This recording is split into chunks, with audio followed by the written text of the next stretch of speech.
I think it's time to build another Tamiya. How about one that doesn't sit on a shelf?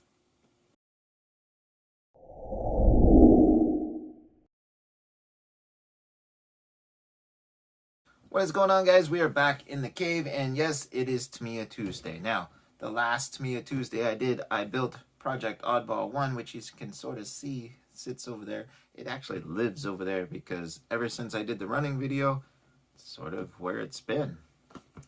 Not that I enjoy building shelf queens, I just don't know what to do with that thing. So I think it's time to build a new Tamiya. Now, I'm building this for two reasons. One, my son's birthday is coming up, and this is a Tamiya that he would like to have. And two, we're doing the StevoD Memorial Build-Off by PhilthyCo RC. And I have till technically my son's birthday to have this truck finished, which is in December. The build-off finishes, I believe, in mid-December. So I have a little bit of time.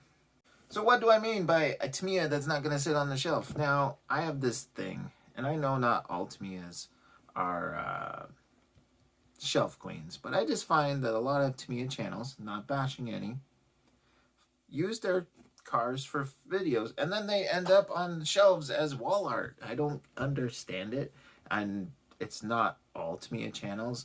I somehow ended up having a shelf queen, and I don't like shelf queens. So I don't know if maybe it's a Tamiya thing. I'm hoping this one isn't one of those vehicles where I'm going to leave sitting on the shelf, or my son's going to leave sitting on the shelf. It does kind of go along with what we do around here. Now, it's not a CC01 and it's not a CC02, but it does, I believe, go down the trails decently well. So enough of me rambling on. I'm just going to show you guys what we're going to build here. I really need to come up with a better setup. I'm going to move crap around, but here she is. Oh. I think this might get some more use over that. So like most Tamiyas, they do come with the speed controller and motor. Now, this one kind of confuses me a bit. So here, obviously, it's a sticker that's been put on the box after the printing. So it says, includes an electronic speed controller, right? So I figure most Tamiyas, that's just the normal thing. Not all, but most. So when you flip the box over here, separately required items. And if you look closely, right here,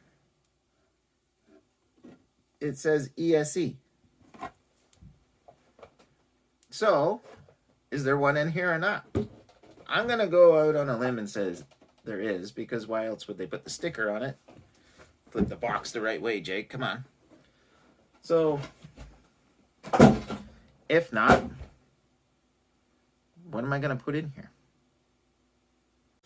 Now, I'm no Tamiya expert, but I do know that this truck is based off of TT02, which is an on-road based car.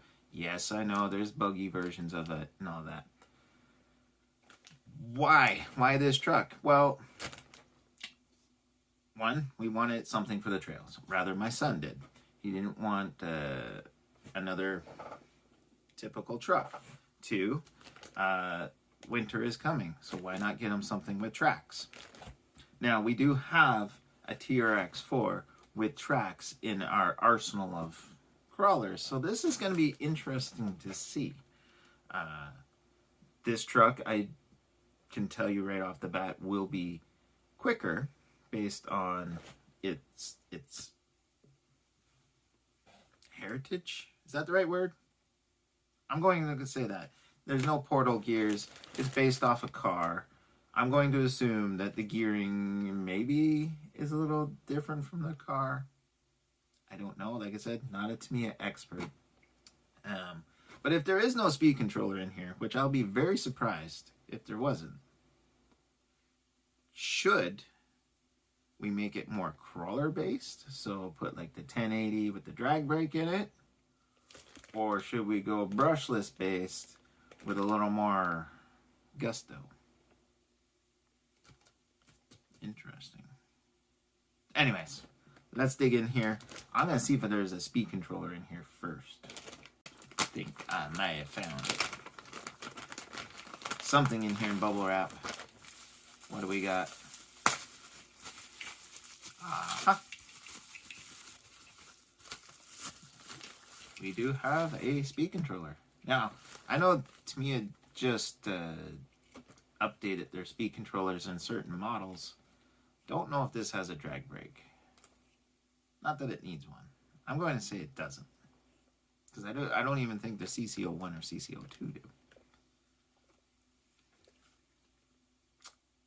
That's got to go. So yeah, I'm not going to sit here and unbox all the parts because nobody really wants to see that. And I am on a little bit of a time crunch. So there's our body. And I know Tamiya has used this body on different models before. And I was kind of curious if it was Lexan or not. And it looks like it is. It is pre-painted. Now, if they can just freaking do the pre-cut decal stickers, that'd be even better. I'm okay with painting the body. Now, since the body is pre-painted, I think I'm going to say this. I think it's going to be box art. All right, our Tamiya goodie bag here. And you're going to start off with bag A. That's a shite load of Phillips head screws. Oh man, where's my Phillips head screwdriver? Ah! Da, da, da, da, da. What do we got here? Don't know what that is. What? No. No. Is there actually hex? Oh. Do you see this? Interesting. Was not expecting that, even though there's a bag full of Phillips head screws. I know, ranging on it. Nothing against Tamiya. I just don't understand why they continue to use this. I guess they're stuck in their own ways, right? All right. I know. Thrilling video. Let's watch him open plastic bags. Not using the screw holders. Ooh, what do we got here? Grease. All right, I've already busted open the Tamiya goodie bag here and started to get to work. Now I am putting plastic bushings in here, so please don't ask me if I put bearings in. They are not going to be here on time for me to get this build going. So I will get the joy of ripping this all apart and replacing them at some point. Now, there is some metal bits hidden here. Just kind of renewing my confidence that I can potentially overpower this thing. I'm having issues getting this little pin off my magnetic mat. So yes, as I was saying, there is some metal bits in here. Now, just for my personal note and anyone that actually cares, it does come with a 70-tooth plastic spur. I'm making note of this because if we're going to put this up against the TRX4 with tracks, and no, like I said before, apples and oranges, I'd like to know what gearing's in it. So I don't know what's in the stock TRX4, but this guy comes with a 70-tooth spur. Get to put some more grease on my shaft here. There we go. Now, those of you that don't know, StevoD used to do these build-offs back in the day, and I wasn't around for them, but I love StevoD. I love being on his panel, and I loved just sitting back and listening to just the banter that would happen. It was all good fun. And I want to build this for him. And when PhilthyCo said that he was putting this together, I had to get on board with it. So here we go. Now we do have these plastic bevel gears. So hopefully, you know, if I do decide to go brushless with this thing, we won't destroy these things. So I'm thinking maybe nothing crazy. Like I said, it is for my son. So, not saying he's a bad driver, but he is young. There we go. Cool. Now, one thing I do find interesting is they actually have some of their metal parts mounted on trees. I've never seen that before. It's kind of interesting. Now, this part is plastic, obviously, but interesting. Plastic drive shaft.